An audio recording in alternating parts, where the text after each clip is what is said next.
All right, we are here today with Mikey Sorboro from Late Night Slice and other ventures that you're well known for here in Columbus for sure. And it's great to have you on and get a chance to let our listeners hear a little bit more about you and your full journey. Yeah, excited to be here. Thanks for having me. Yeah, so let's start at the beginning. Tell me a little bit about kind of where you're from and what life was like as a child. Yeah. So I hail from a small town north of Akron called Cuyahoga Falls, and that being from that town, it's followed me well throughout my career into my 40s here. I just turned 40 this last year. Half the people that I work with on a daily basis are guys from Cuyahoga Falls that either people I graduated with or, it's kind of weird, the people you collect along the way. So, come from Cuyahoga Falls, lived there for my, first 20 years of life. Had a really fantastic experience growing up there. It's a great place to grow up, kind of halfway between Cleveland and Akron. So we kind of had the big city feel, but still just a really solid place to grow up. I lived there till I was, like I said, about 20, till all my friends started going to college. And I thought that would have been a pretty cool thing to do too, is, stop living in mom and dad's basement.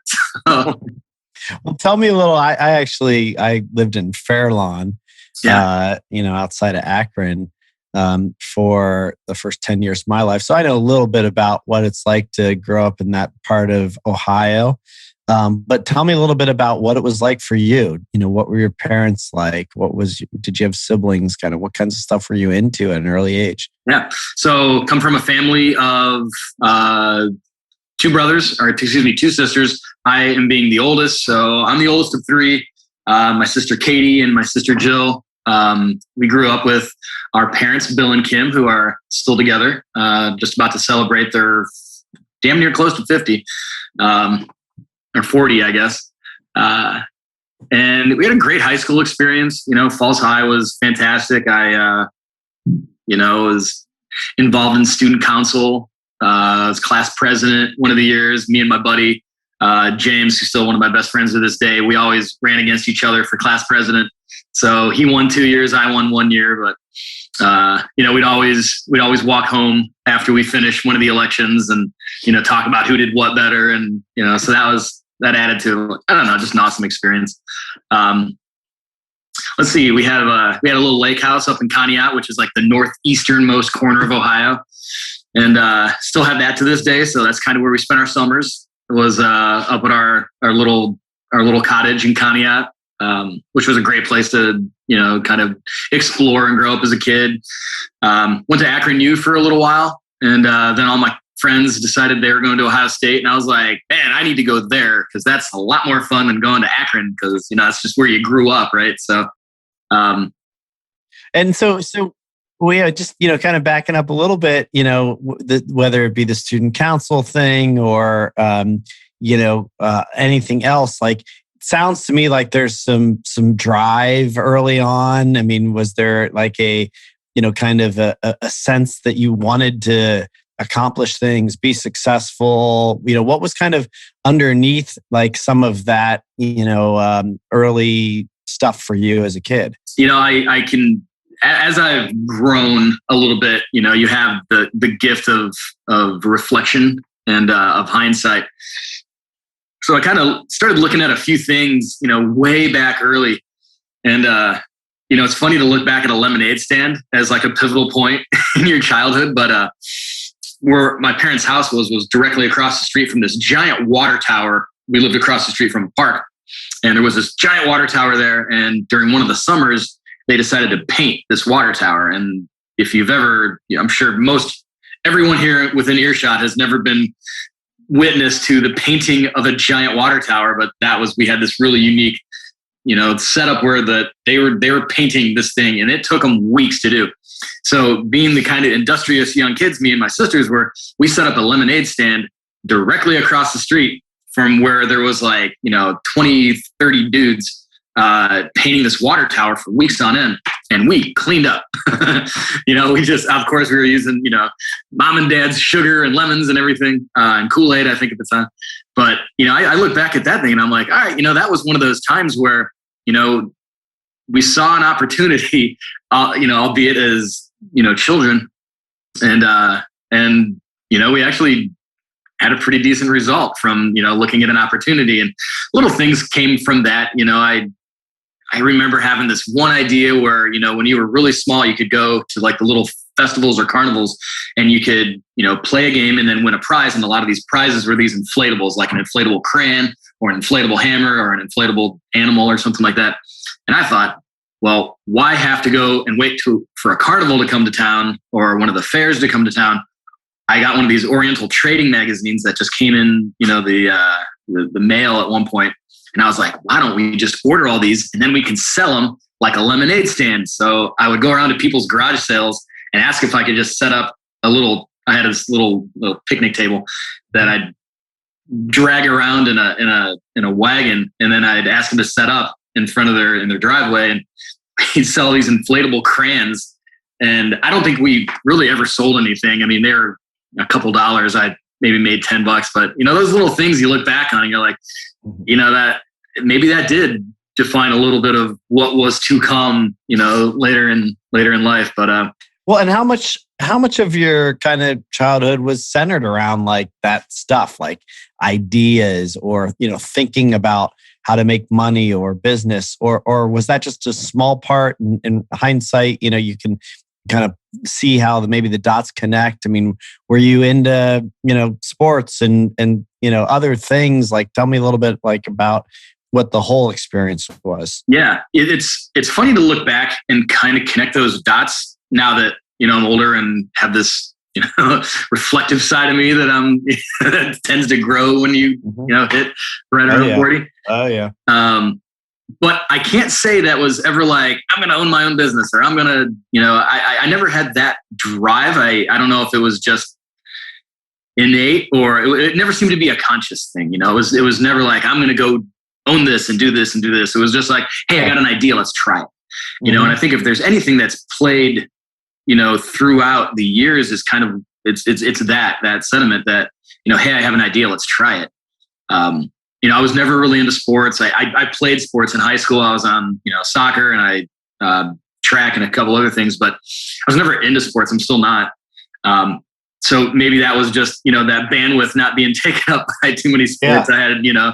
I had, some opportunity to actually, have an idea and then, actually see it through. But were there other creative outlets for you? I mean, were there other places that you found yourself of, interest discovering creativity? I mean, I kind of look at a distance in what you do, and I think you've been very creative in how you do it, and the design of the space and the language, the branding. I mean, there's a lot of creativity in there. Was there an outlet for you in childhood to be creative, outside of a business setting? Once again, looking back on it, I don't know if there was a specific thing that I can point to that was like, that was my creative outlet. But I look back at a bunch of different things, whether it be, putting on a dance, that I was in charge of during student council, decorating that whole gymnasium for, whatever the theme was, snowball or something like that. That was something that I really found out that I liked doing, is creating a space for people to then come in and enjoy. Other things I look back on is, when you're in a situation, what can you do in that situation to make it a better experience for, those around you? And I've always kind of looked at Columbus a little bit like that. I always thought Columbus lacks a certain amount of, at least in the restaurant industry, bar and restaurant, I'll say, a lot of destination. So there's, I would say, a handful of destination places that I call, like, if you're going to pick your buddy up from the airport and it's their first time coming to Columbus, and you want them to have a great experience over the, couple days that they're here, there's certain few places you have to take them. So, I've been motivated by, what can we do with what we have to make the experience better for the people that are here. So yeah, connecting those dots, I think that's, played out, I guess, when you think about it a little bit, obviously. throughout the life. Yeah. Well, I want to come back to that because I'm very interested also in the kind of experiential aspect of what you and I both do. And so, but before we talk about that and get into that any deeper, so I'm curious about your parents. So tell me a little bit more. I mean, you mentioned they'd been married, together still to this day. Sounds like there's a lot of kind of support. I mean, maybe, in some ways things sound, and I'm getting way ahead, but I'm just from what you've said, that there's a lot of, kind of idyllic, aspects to this environment that you're in. Tell me about that. Like, what were your parents like? What were they into? What did they do? Were they just loving, supportive? Anything else there you can share? Yeah. I mean, it was really, looking back on it, it was really an ideal upbringing. I couldn't have asked for a lot more. There was never a lot of wanting. We certainly weren't rich by any means. In fact, we just had this conversation recently among a group of us that, we never really learned about money, but we never had to worry about money, so they never came from any kind of, wealth or wealthy parents or grandparents or anything like that. But I never remembered ever having to want for anything. And of course, we grew up across the street from a park.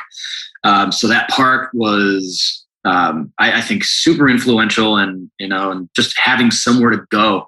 Me and my sisters and all the kids from the neighborhood, would go to this park, Oak Park, every day during the summer, and they had it programmed. So there was and kind of an attendant there. There was probably a teenager. Now that I'm looking back at it, but you could go there and play games all day, and they take you on field trips. So between growing up with a really stable household with very loving parents who, they weren't overbearing. They were very trusting of my sisters and I. I don't know if it was trusting or they're just like, get out of the house, go over there. Like, hey, go to the park. But, I think it set the three of us up for, a certain amount of confidence to go through life that, if we did have an idea that we wanted to try out, we had that confident backing from them. So, it was, I couldn't have asked for really a better place to grow up in, a better neighborhood with a better family. It was, I always say that I've segmented my life now into 2 going on 3 segments in 20-year segments. And the first 20 years of my life, 0 to 20, were really fantastic. Just great upbringing, great city, home life, high school experience was really fantastic. 20 to 40, where I worked in a nightclub scene for, the better part of my 20s, which was awesome. Took me all over the country. Started the business late 20s, into 40, just growing, the business from there. And I just had my son about a year and a half ago, and that's going to be my next 20. That third 20-year segment is being a dad and being a parent. And raising a family. So that's kind of how I've been reflecting on, the segments of lives and these 20-year segments. And well, it's great to highlight the first 20. That's kind of a big part of what we do on this show. And what's great to highlight is the as you described it, I kind of was getting the sense that it was idyllic in a lot of ways. To have this love and acceptance and support and not need, there was plenty, everything was, it felt at least like you had enough and there was no want for more. I mean, that's really, really wonderful to hear. It's not as common, of a story. And a lot of times, we get into trauma and we get into abuse and things that, people really struggle with. There's, I think, something really important to highlight when you hear, something that's what we all strive for. Sure. Right. And as you get into this next 20, I mean, that's what you want to give your children. You want to give them those feelings, the feelings of love and support and enoughness and freedom. And, what a great thing that was the experience you had. Yeah, it really was. We were lucky enough that mom, didn't have to work until she really wanted to. So, the 3 of us grew up with a, stay-at-home mom that was, always there and making sure we're not idiots or anything. So, it really was. I think I learned a lot of confidence through freedom, and that freedom I think has created the person that is here 40 years later. Yeah. And so, all right, you then come to Columbus. You decide, there's more outside of Akron that you want to go explore. You land at Ohio State. Tell me about what happens from there. You mentioned you went into the nightclub scene. How did all of that start to unfold? Yeah. So, I was a lot like a lot of people around our age, and it's still happening, that you didn't really have many options after high school other than college. There wasn't, many options that we were told about anyway. It was you graduate school and you go to college. And that was the only option. And it wasn't, like I said, it was the only option for us. You went to college. So I started off at Akron, and I was there for just a quarter or a semester, whatever they were on at the time. And, all my buddies were coming down here to Ohio State. I visited them. I was like an unofficial member of Stradley Hall I just didn't live there, but I was there enough that, all the RAs knew me and all the people on the floor knew me. So I was kind of like the unofficial member of the 7th floor or whatever. But I quickly learned that I wasn't really cut out for college. I think credit wise at this point, if they still are even, exist somewhere, I might be a sophomore, credit wise at Ohio State. But I can remember the moment that I realized that for me, college was just bullshit. And I was in this lecture, and it was some math lecture. I forget what level of math. And it was, the instructor there, I forget where he was from, great guy, but he spoke exceptionally broken English. And I remember being in this giant hall with 200 or 300 other people in it. And I'm going around like, I'm paying for this out of pocket, by the way, at Ohio State. And I'm thinking like, I'm having a really hard time understanding this guy. It's making it really hard to learn. Why am I even doing this? And I remember, and I think that was the moment that I was like, I'm going to try something else. Like, I don't know if this college thing's for me. I'm going to try something else. And that's the moment I can look back on and be like, that was when college was done for me. That's when I realized that there's got to be something else out there. There's got to be another way. Well, I'm curious about, that, because I agree with you. We grew up where college was like a necessity, that, graduating from high school was like expected, and going to college then was what you did next. And very few people didn't do that in the world that I grew up in. For my high school, almost everybody went to college. Exactly. And it was expected, from your parents, and really kind of woven into the fabric of society. Still is, right? Still is. Maybe there's a little more opening for other things today that, didn't used to be as honored. Well, you could start a business, or you could drop out of college and start a business, right? We've all seen the success stories that, validate that path now, which makes it maybe a little bit easier, but mostly not. So what was it in you? I mean, look, I had the same thought in college. I pretty much, coasted through. I very rarely found a subject that was of interest to me. Mm-hmm. And when I did, they weren't things that were like acceptable to actually go study, in my mind, right? Yeah. For whatever reasons, right? My upbringing, psychology even was like, well, that's really interesting, but you're not going to go be a psychologist, right? Yeah. And so why was it that you actually had the courage, is what the way it looks to me, to act on that understanding, the experience you were having that was like, this isn't for me? Yeah. I think it goes back to what I said is I didn't know what I wanted to do. I just know I didn't want to do that. And that thing being college. And I thought at the time, maybe I'm just not ready for it.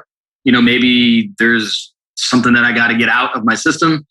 But I knew it wasn't spending a lot of money. And the one thing I will say that I'm really happy that I did get out of college before I, accrued some giant, massive student debt. So I do consider that one of those, lucky things that I got out before that. Because I think that, I've seen that happen so many people that come out of, college or anything, higher learning and just have this mountain of debt that they're just saddled with. So, I'm really glad I got out that. But, I guess what it came down to is I just wanted to go try other things. And I had the confidence enough to know that, no matter what I tried, I wasn't going to end up in a ditch somewhere. I had a good support system. I had a lot of friends down here. Worst case scenario, I'll move back home.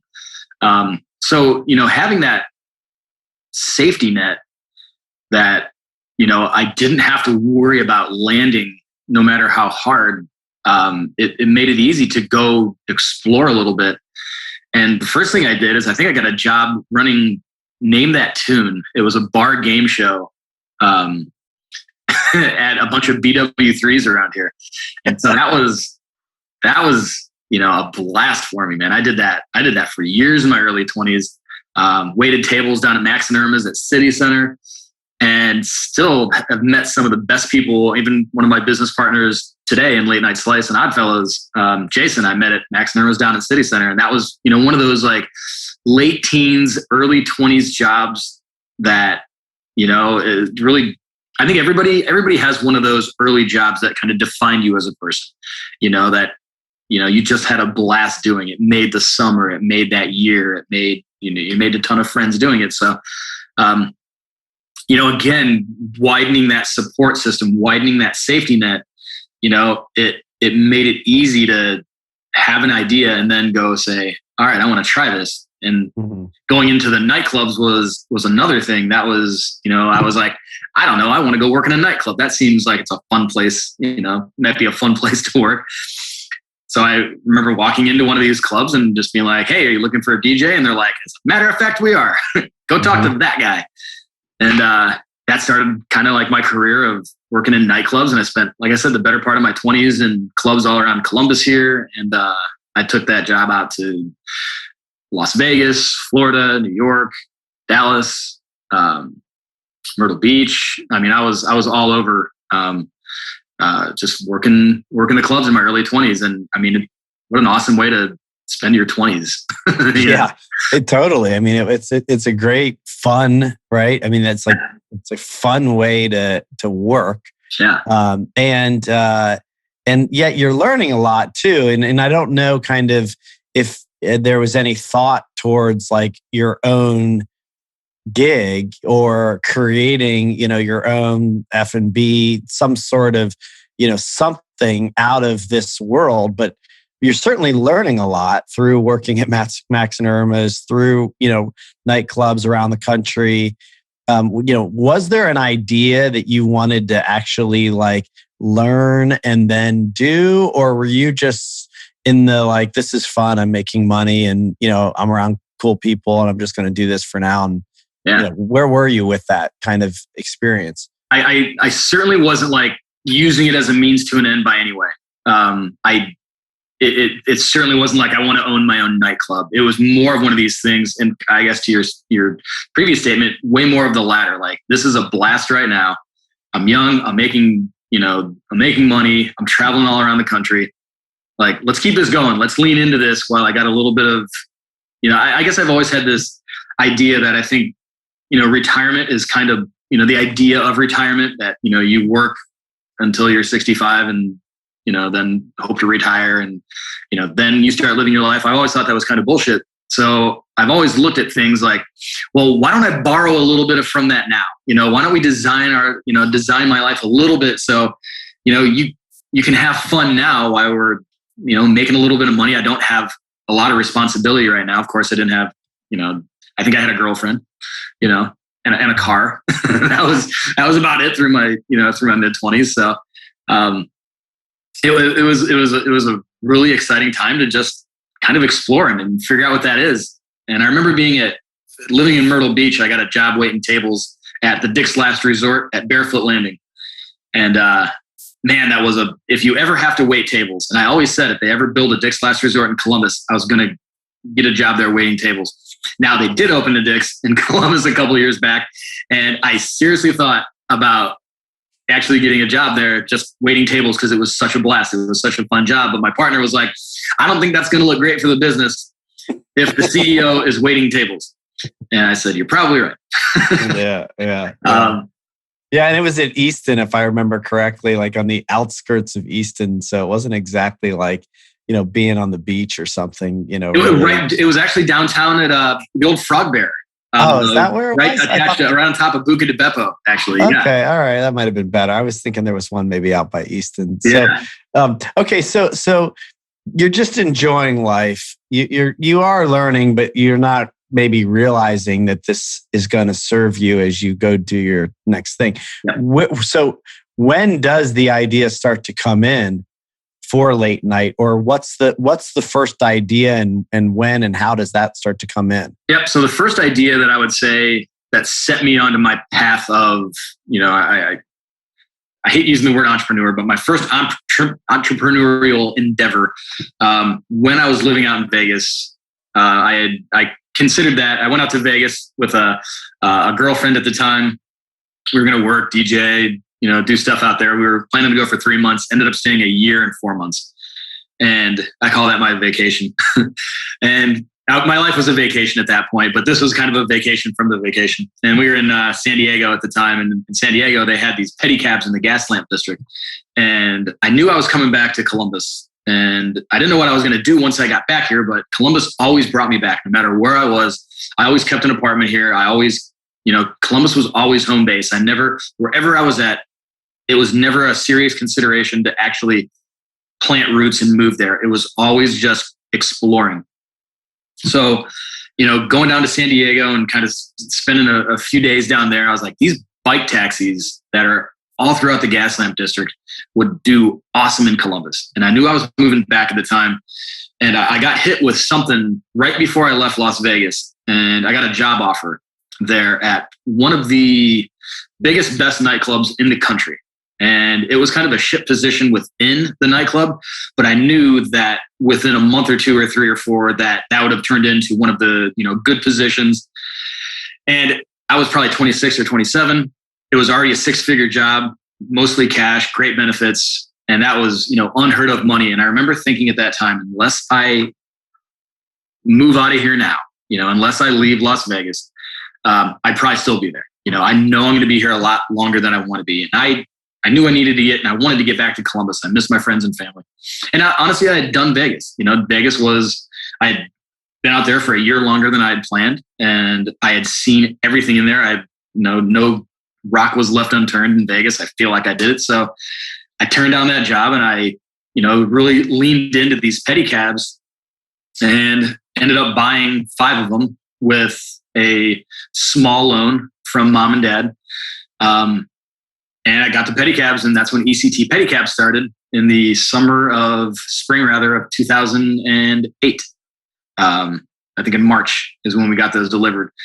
And that whole summer and, multiple summers after that, we're riding around in the short north and giving people rides. And that's really where the idea of Late Night Slice came from, hauling people around in these giant tricycles and, hearing at the end of the night, where's the pizza by the slice in this city? And after hearing that so many times by all these drunk people that you have in the back of your cab that you're giving rides to, I started thinking, all right, well, there isn't pizza by the slice in this area. Why don't we see if we can bring some to it? Yeah. Interesting. Yeah, it's really interesting because I think it's important. You mentioned you don't like the word entrepreneur, and I'm curious about that. But I think, what you just described is a very entrepreneurial journey, right? Like you had an idea, you had seen something, you knew you wanted to come back to Columbus, you knew you wanted to do your own thing, you got a small loan, beg, borrow, steal, however you do it, right? And then, and this is like kind of built into like the venture capital world now and like fancy language, right? You got to iterate and pivot, and, right? All the kind of stuff that you hear. And really like all they're saying is what you just did, like you had one thing and that thing led you to an idea for another thing based on, like what would be considered like, I don't know, due diligence or, demographic, research, right? You're like, you're doing those things by actually like moving people on bikes. And then you hear like oh, wait. And so these people from out of state that they're saying, where's the pizza in this city? Because, I guess if you've lived here long enough, like I have, you just, I don't know, maybe kind of gave up on good pizza in the city. Right, exactly. Yeah, I mean, you learn so much by, I never considered, ECT pedicab or late night slice in the early days to be transportation or pizza. I considered it late night services because what you're doing is providing a service during a time where not a lot of service was available. Getting, people back to their houses or back to that next bar or back to wherever they were going to go, at a time where cabs didn't want to take people 2 or 3 blocks or 4 blocks. They want to take people miles outside of town. So there was a hole there that, we call it the last mile, and that's become a rather popular term now too. But that last mile, there was a hole in there, especially late at night. This is way before Ubers and Lyfts and everything. And then pizza, there was just another hole there where there was an opportunity to feed people. So there was that opportunity to get people where they want to go. And then that opportunity to feed people past 10 o'clock.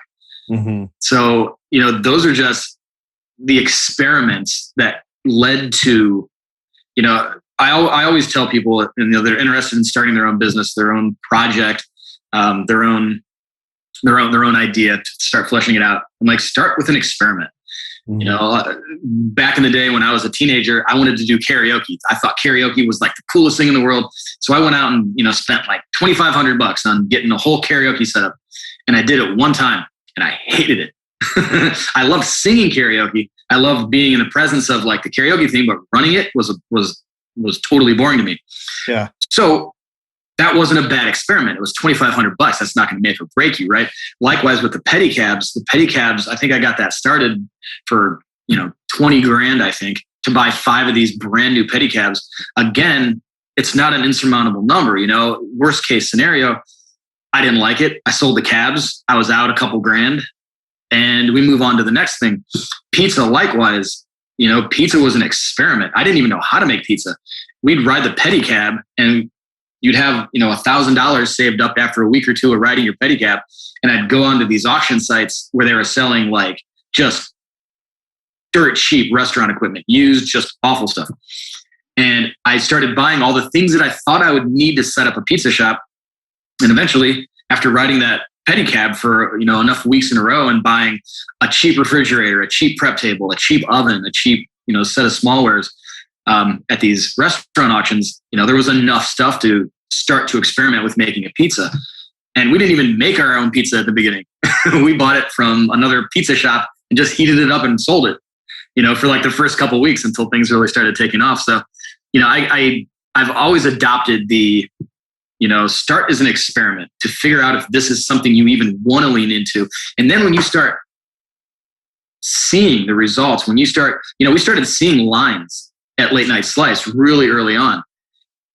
We started seeing a lot of people adopting the pedicabs early on. Okay, let's lean into that then. This is something that's working. Now we're going to spend some money on it. Now we're going to spend some calories actually fleshing out this idea now that the base work is done and proven itself. Mm-hmm. Yeah, that's a great message. Very interesting. And, even the part where you're like, not even making your own pizza.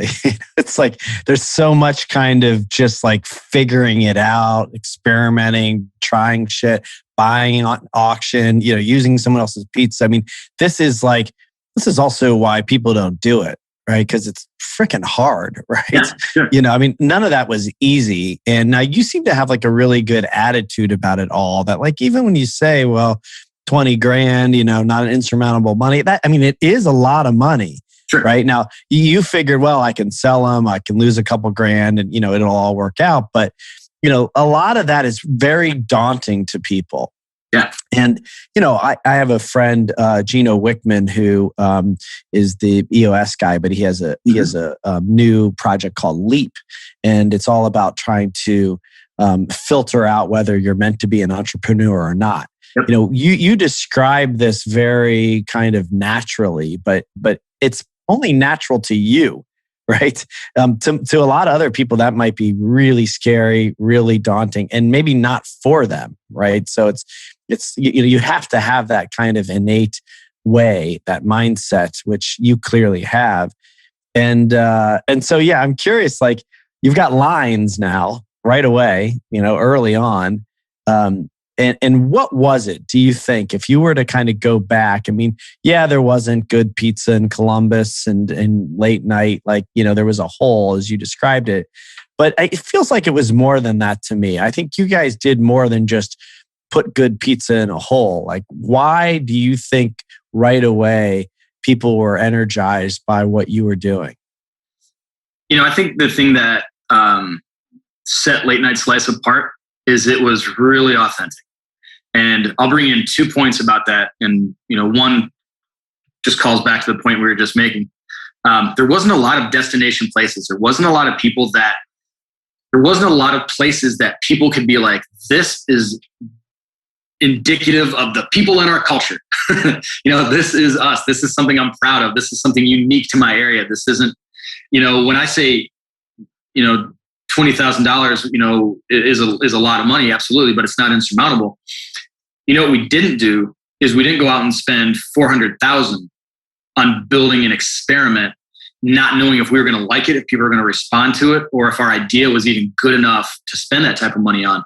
So, in perspective, that $20,000 for me was, rather easy compared to opening up an entire restaurant, which I didn't even know how to do at the time, right? Right. Makes sense. Yeah. Yeah.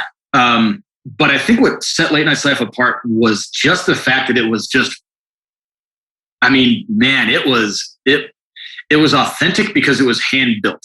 And it was absolutely hand built. That little shack that we started off in, it was a 140 square foot shack, and it was 7 feet by 20 feet. And it was never, ever meant to be a restaurant. Like, that thing was never meant to do what it did. And that thing started pushing out hundreds of thousands of dollars in sales within the first couple of years. It was never, ever meant to do that. It was a means to get us to that next step, right? So when I found that space and I talked to my landlord and I was like, hey, I have this idea. I want to try making pizza out of this thing. He was like, knock yourself out, man. How about $200 a month?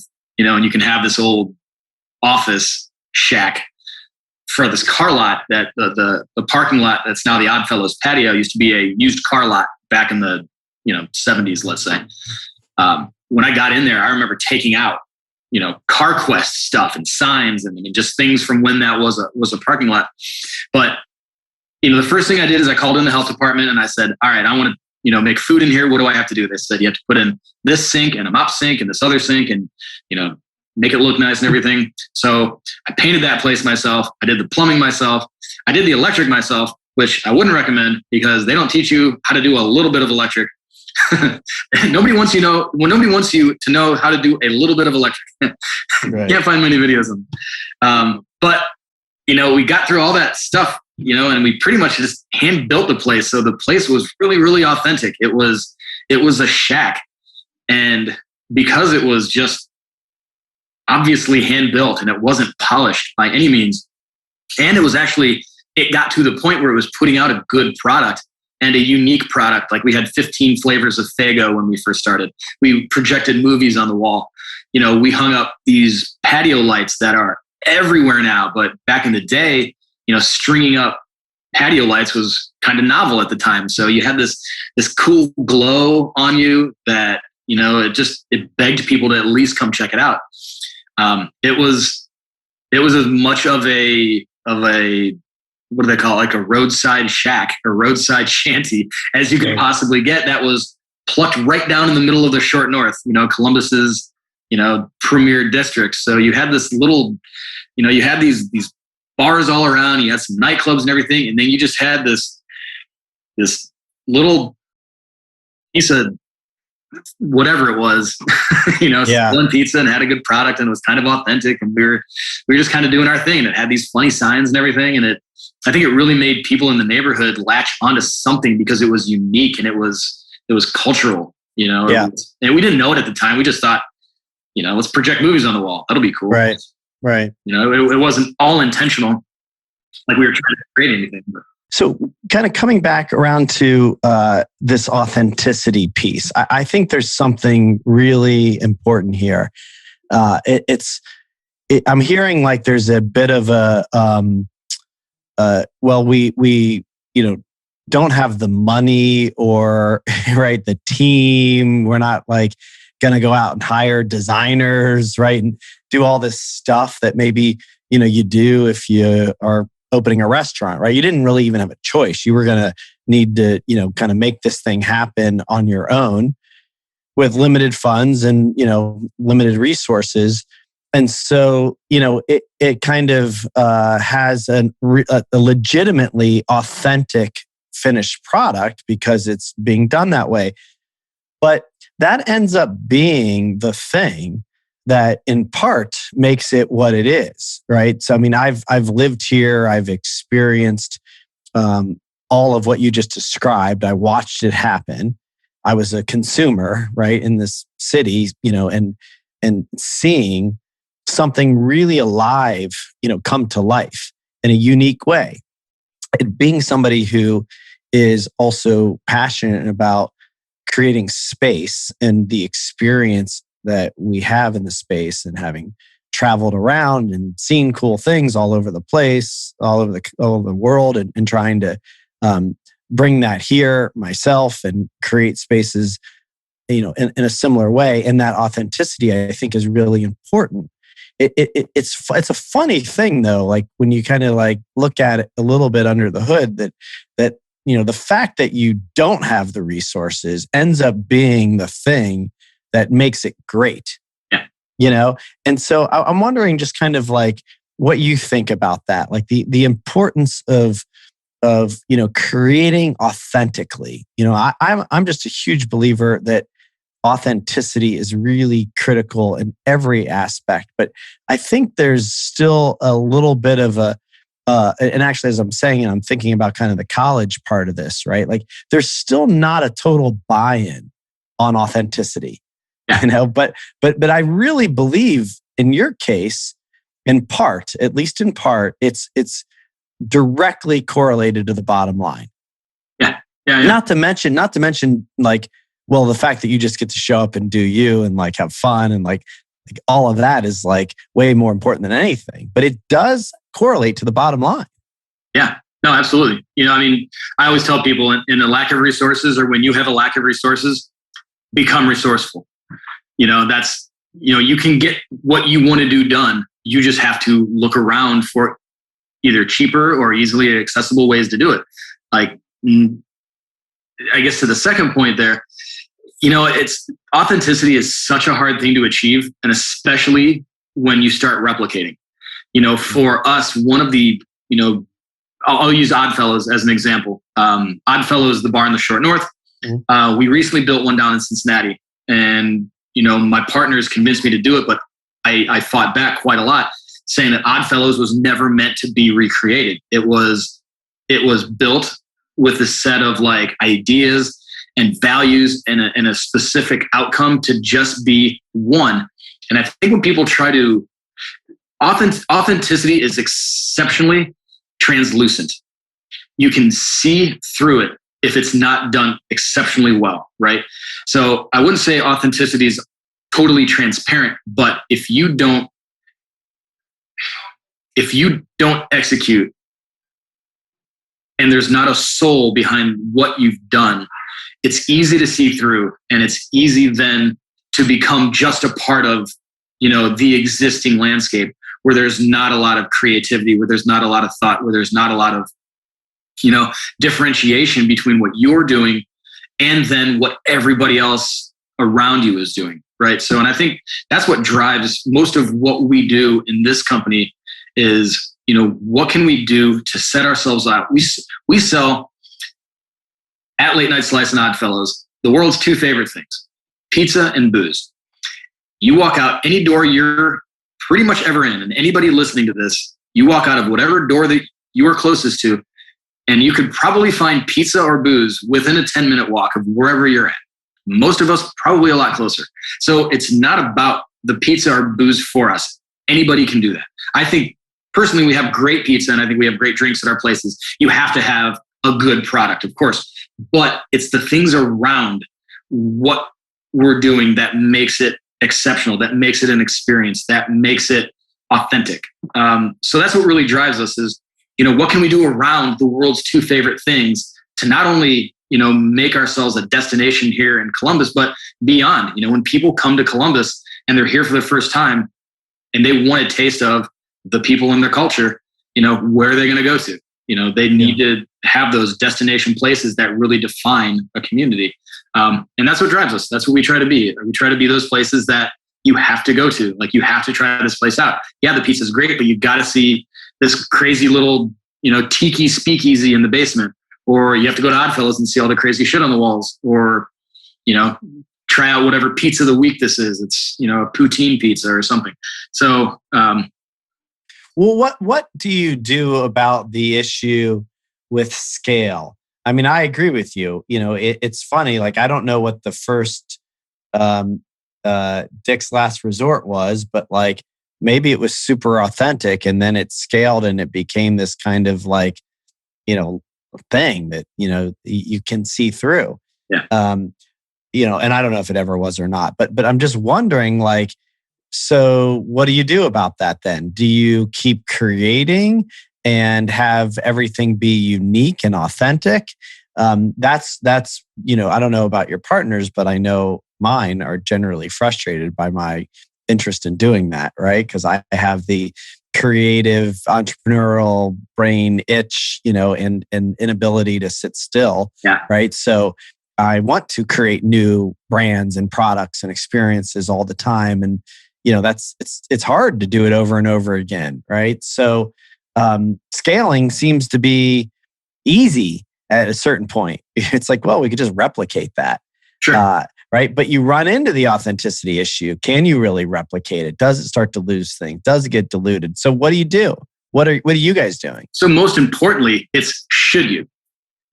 That's the, some things aren't meant to be recreated, but there's a certain time and there's a certain drive that we all have that we want to create scale. We have this good idea. But honestly, one of the things that keeps me up, one of my main motivations throughout this entire project is the fear of fading into who gives a fuck.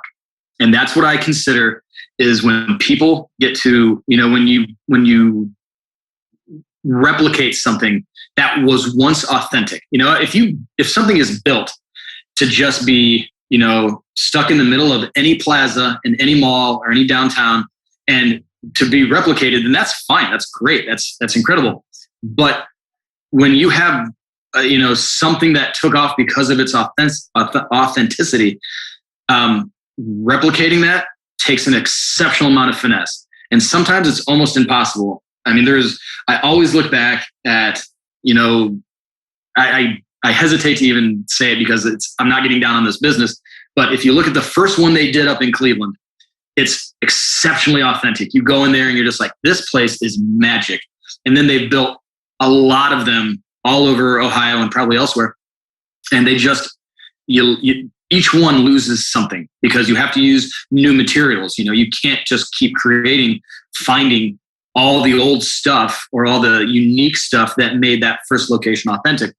So, what we do is we try every day to make not only the product, as in our physical product, something that is unique. We try to make our spaces exceptionally unique. And when we do new ones, and I'll give you a great example. We just opened at the Hollywood Casino yesterday. So that was our first licensed location that we've ever done.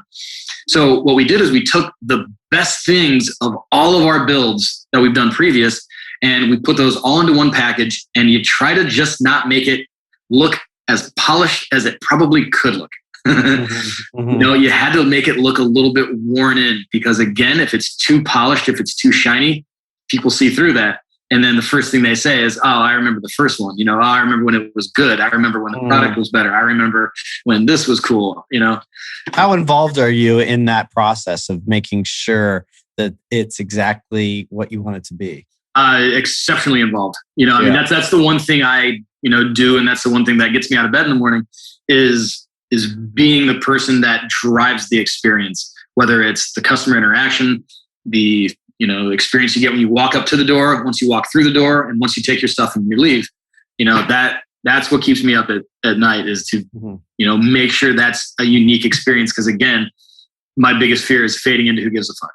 Yeah. And tell me, so on the business front, I want to move into kind of this last 20 or next 20, this third segment of your life as you described it. But before we do that, tell me from a business standpoint, kind of where are you guys? Where are you going? What's the horizon look like for you? Certainly coming out of COVID, I mean, it's been a crazy year. Where are you guys at and where are you going? Well, we've had better years. Sure. Yeah. like many. COVID's been a really unique experience for us. And, I can't say that everything COVID has been bad, because we are such a better company than we were a year and 3 months ago. Hands down, better company. We're better on almost every level. We're leaner, we're meaner, we have more money in the bank, we are more defined, we're more driven. We're better set up for what we actually want to do, which I'll get into here in a second.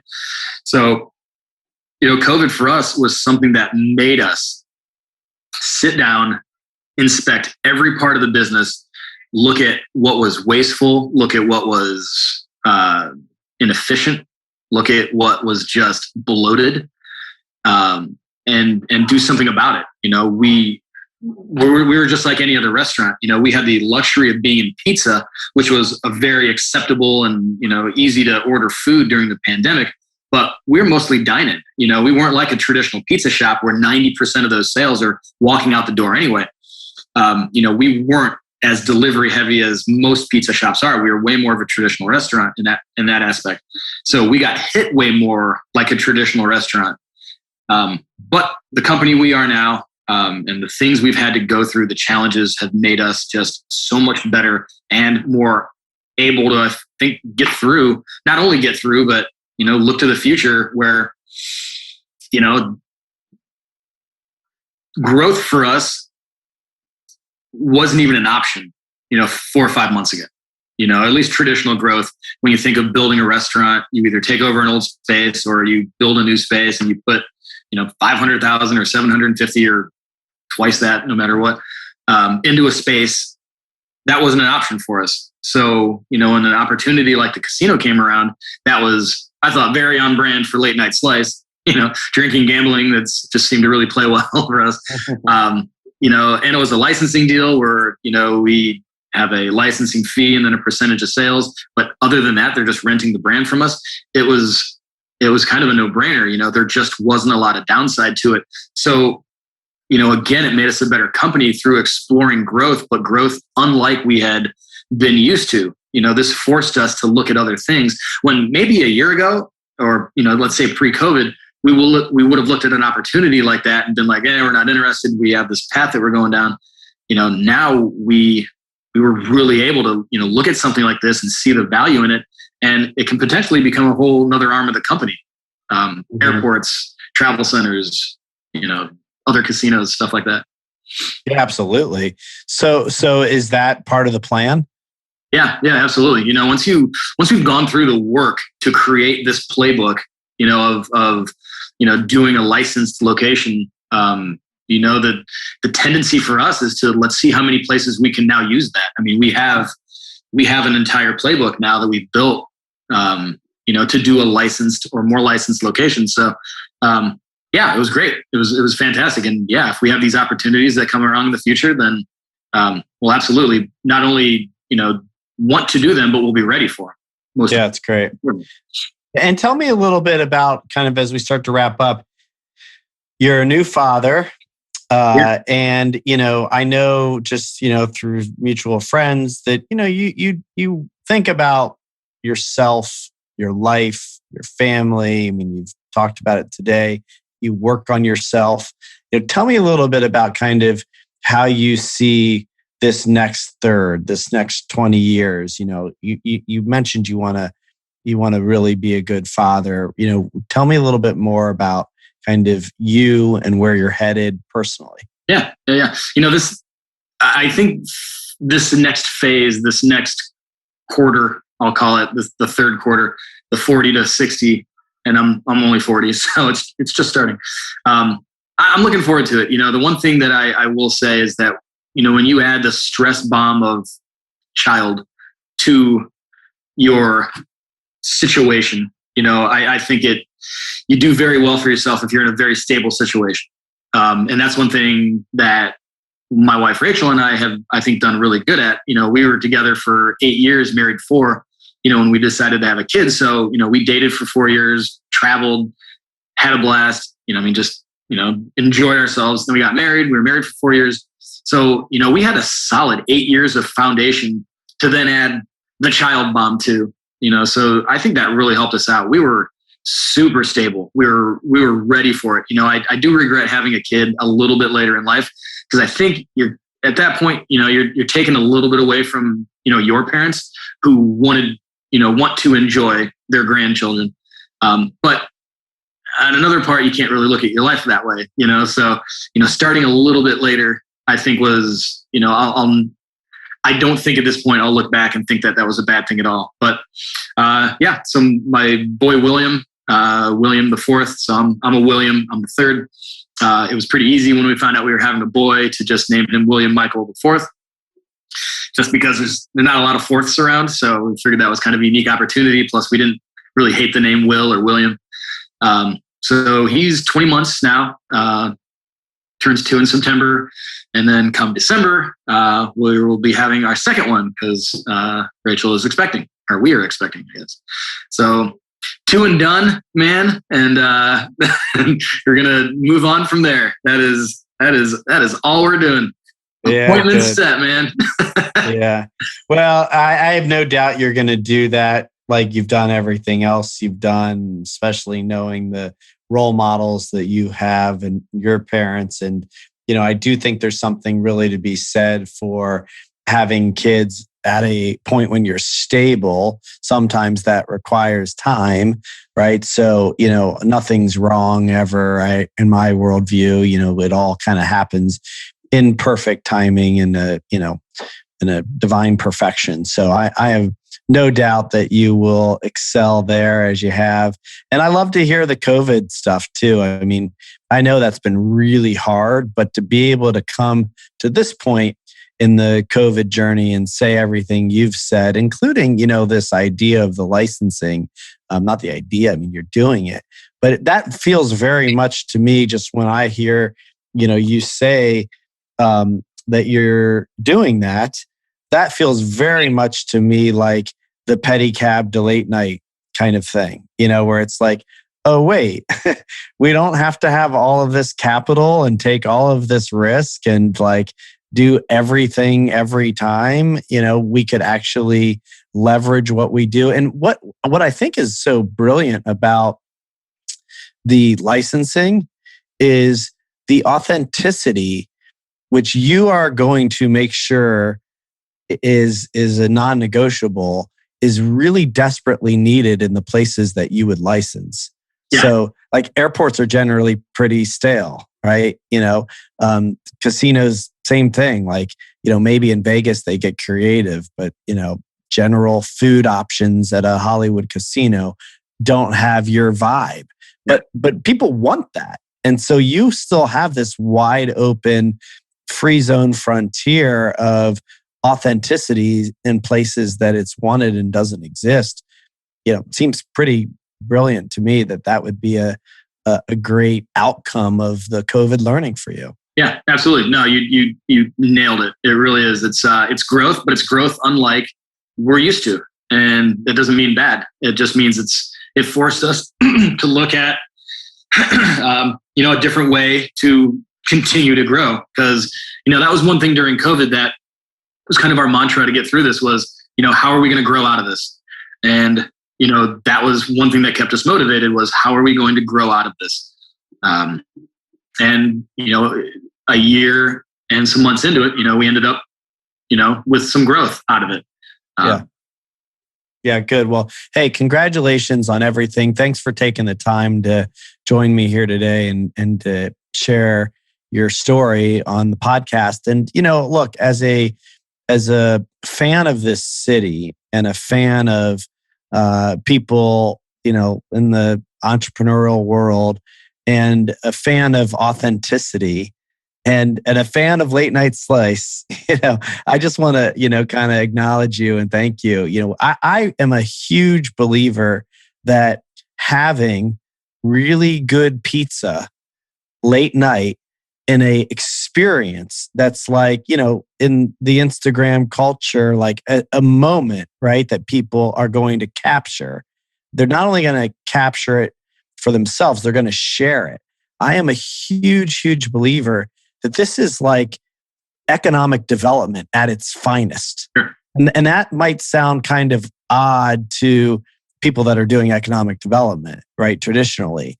But when you come to the city, when you bring your friend from the airport and you want to take them to a few places, you're taking them to Late Night Slice. And to me, that's the impression they're going to be left with about our city. And when they tell a friend or when they think about moving or starting a business, it's having pieces like you've created that really do make a difference for a city. And I think you've done that for Columbus. So, kudos to you and thank you. Hey, man. And I want to bounce that right back at you. So I know this conversation has been a little one-sided, but man, I'm a huge fan of what you're doing too. I mean, you are taking, the industry that you're in and making it a real experience as well. And so I've been a fan for a while too. So I had to bounce that one right back at you, man. Kudos to you too, because you're changing shit around here too. Thank you. I appreciate that. And thanks again for taking the time. It's good to be with you. Absolutely. Thanks again. I appreciate it.